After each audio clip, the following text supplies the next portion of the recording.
Hi guys, Dave in Texas here, and what you're looking at the moment is the little ES339 fake out of China.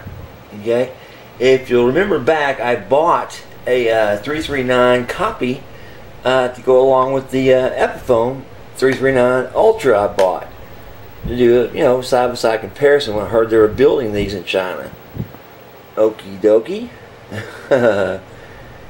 And it's hard to get a good scale on this with that one beside it, so I may throw that in just to see what it looks like. But I've been getting letters and emails for the last 3 months that I've been avoiding. Okay, they're asking me what I'm going to do with this guitar, when it's going to be finished, when are you going to hear it when it's being totally modified and working properly. Okay. Well, to tell you the truth, this guitar has become so frustrating for me that you see as how far I've gotten on it. Okay, now there has been controls in it before, and it has been working before that worked very badly. It cut out and it skidded, all kinds of problems with it. Basically, had to do with bad wiring and soldering. Okay, the biggest trouble is I'm using large CTS pots, Gibsons, to go inside this little spot here, and it just barely fits in, right? Even when you take these in and put them into a line to start here and wrap its way around, okay, you still have to give it space to go, where it can't see it in the treble clef cutout, right, or the clef cutout, and that becomes a lot of wire. Okay, and get it measured just exactly right. And once you get those pots in there, you've got to put them in place, and it never fails if something gets in its way. One wire overlaps another, one pops loose, whatever, and I finally just gave up on it, and there it sits. Okay? Now, I thought about doing a couple things to this, and the first thing was to come in here inside the lower pickup, right, and open that up. Okay, and what you see, a little space here, okay, and that's the block that goes up and down the semi-hollow, right, goes from top to bottom, right. They've routed that out, and they've glued these two laminated pieces to the block that goes all the way up, right. You see it again, okay, but they've drilled a small hole in here to allow the wire from the pickup to get into the cavity. You see that right there, right? This little ruler also gives some light to this thing, and some recess for the pickups to fit in, right? See that? Now I thought about actually knocking this whole block out here, just cutting it clean right at that spot there, and cutting it clean at this lower here, right? Just cut in to the guitar like that. This will give me a little bit more room to get in there. Okay, but come to find out, I had to also route this out as well, from about here, right, over to almost the end of this mark right here and down again.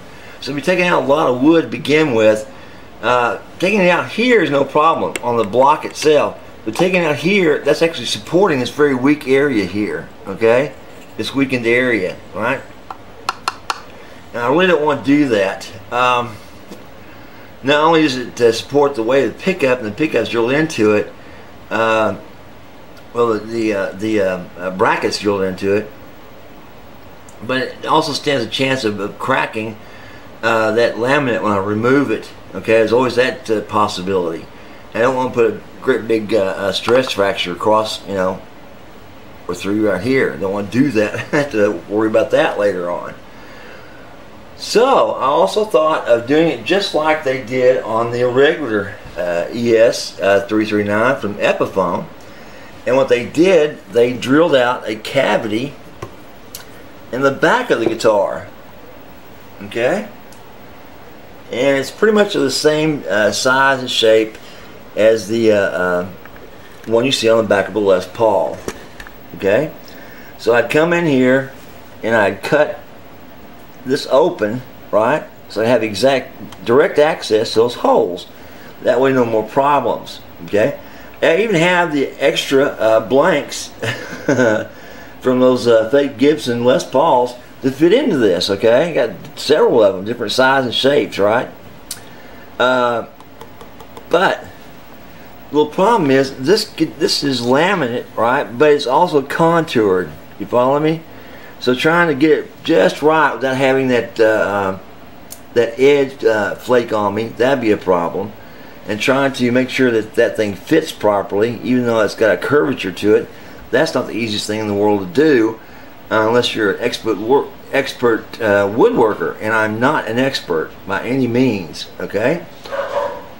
And of course, it opened up the back of the guitar, and that would affect the tone on this guitar, because yes, it is a semi-hollow body. Okay, so when you do openings on it, it changes things. You follow me? Plus, it probably would look really, really bad.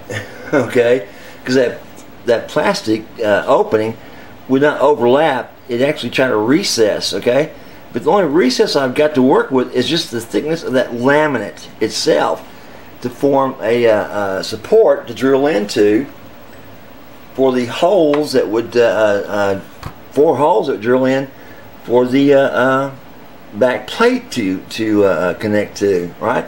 See, I'm only talking about this here thick. Okay, right here, these 2 laminated sheets here. That's what my screws would fit into to hold that plate in, and that's what I have to. That's the area where I have to actually cut this top laminate piece, not as deep, and leave this bottom laminate piece open, or not touched, right? And try to use that for, you know, support of that cover, which I think is going to be near impossible, right? Of course, there's other ways to do it. You know, actually do some rigging on the inside of the guitar as well, but that's not the best idea. You follow me?